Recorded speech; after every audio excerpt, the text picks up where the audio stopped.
I wanted to give you guys some verbal feedback. I think that's better than typed feedback, but again, the text is there hopefully to help you. Okay. I wanted to go through your lab and try to redirect you because that score is not great, and I want you to have the opportunity to improve your score. First of all, you said independent variables, mass, spring type, amplitude stretched. That's fantastic, right? Those are the three things that we could change.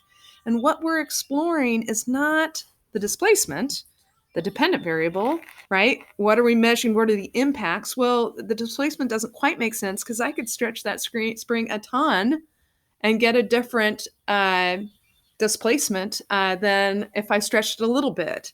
But how would that impact displacement? Well, how much I stretched it. What we wanted to do is, if you noticed, that spring was bouncing rhythmically. You are trying to compare each one of those three independent variables with the period. Okay, that's the time per cycle. Okay, so I've got a bigger picture of what you've submitted now.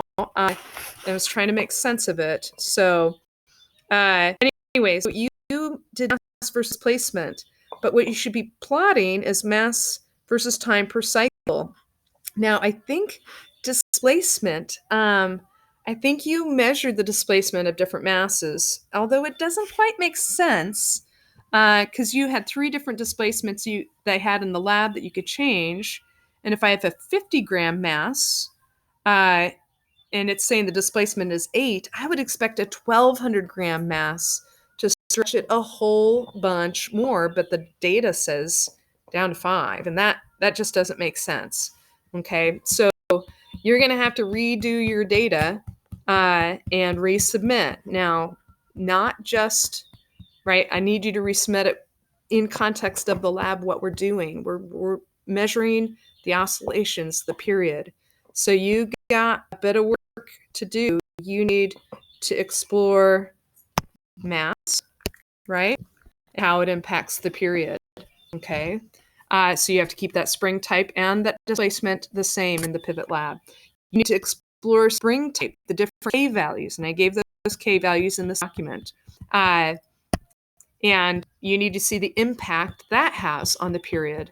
And then the pivot lab also has 3 different amplitudes that it stretches, 3 different placements, and you need to see the impact on period. Now, I know I normally have 5 displacements, but they don't give us those to us. So it's a little bit like, oh, come on, give us some more information. Okay. So I need you to redo and resubmit this lab to get much better credit. Okay. The reason I'm doing this is like, what's the right word?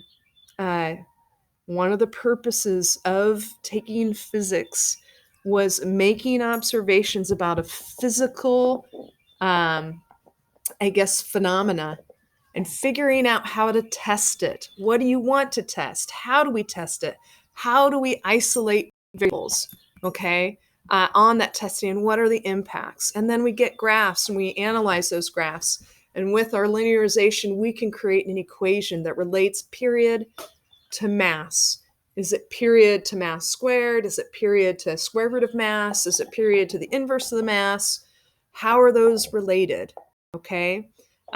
So that's what I wanted to share with you. I hope the verbal overview helps you along with written ones that I have on this on your document. Okay.